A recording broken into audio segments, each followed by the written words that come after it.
આજરોજ રાજકોટ મ્યુનિસિપલ કોર્પોરેશનની સ્ટેન્ડિંગ કમિટીની બેઠક હતી।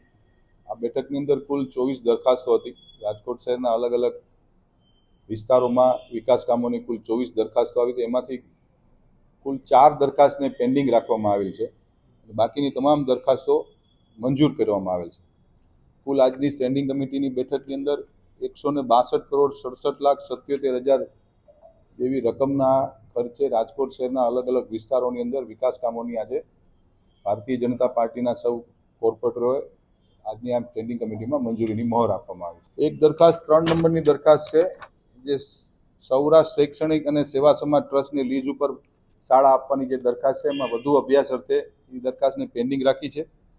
બીજી, રાજકોટ મહાનગરપાલિકાની માલ મિલકતના રક્ષણ માટે સિક્યુરિટી ગાર્ડ્સ પૂરા પાડવા માટે એજન્સી નીમવાનો દ્વિવાર્ષિક કોન્ટ્રાક્ટ છે, એમાં વધુ ખર્ચની દરખાસ્ત આવી છે, એ પણ અમે હાલ પૂરતી તપાસના અર્થે પેન્ડિંગ રાખવામાં આવી છે।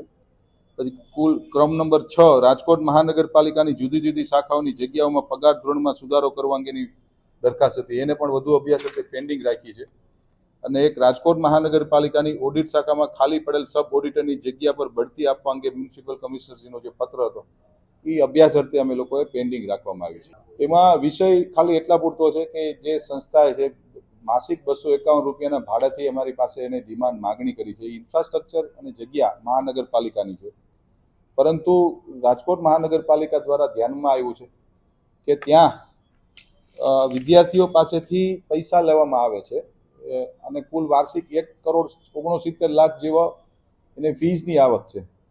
જ્યારે કોમર્શિયલાઇઝેશન જ્યારે થતું હોય ત્યારે રાજકોટ મહાનગરપાલિકા ટોકન દરે ક્યારેય મિલકત આપી ન શકે, એના માટે વધુ અભ્યાસ અર્થે આ દરખાસ્તને પણ પેન્ડિંગ રાખીને આવતી સ્ટેન્ડિંગમાં નિર્ણય કરવામાં આવશે।